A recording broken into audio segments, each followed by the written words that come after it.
Agartala press ক্লাবের উদ্যোগে media cross border train connectivity rule on interactive সেশনের এক কর্মশালা অনুষ্ঠিত হয়।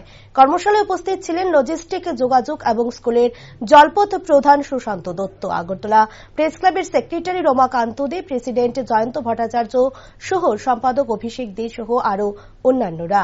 আগরতলা প্রেস ক্লাবের সভাপতি জয়ন্ত ভট্টাচার্য আলোচনাকালে বলেন, অতীতে ত্রিপুরার সঙ্গে বাংলাদেশের ভালো যোগাযোগ ব্যবস্থা ছিল। একটা সময় ভারতের ইন্টিগ্রেটেড ইকোনমিক সিস্টেম এবং ইন্টিগ্রেটেড কমিউনিকেশন সিস্টেম ছিল। তারপর 1947 সালে দেশ ভাগ হওয়ার পর যোগাযোগ ব্যবস্থাগুলো বিচ্ছিন্ন হয়ে গেল, যার ফলে ভারতের সুসংহত অর্থনৈতিক ব্যবস্থার উপর আঘাত আসলো।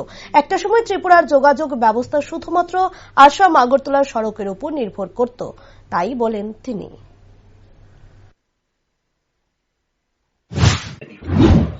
তো এর যে বেসিক কতগুলো জিনিস আছে, আমি খুব সংক্ষেপে আমি সেটা বলছি।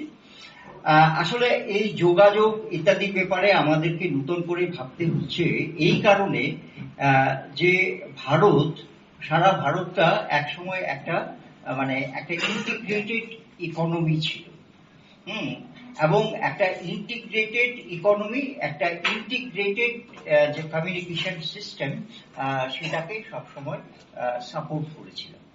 কিন্তু আমরা দেখলাম যে 1947 সালে যখন আমাদের দেশটা ভাগ হয়ে গেল, তখন আমাদের যোগাযোগ ব্যবস্থাগুলো নষ্ট হয়ে গেল। এবং আমাদের ওই যে একটা সুসংহত যে অর্থনৈতিক ব্যবস্থা ছিল, সেটাও কিন্তু শেটার্ড হয়ে গেল, সেটাও ধ্বংস হয়ে গেল। কিন্তু আমরা দেখছি যে এই যে ত্রিপুরাতে এর ফলে কি হলো, প্রচুর লোক আমরা চলে এসেছি 1947 সালে।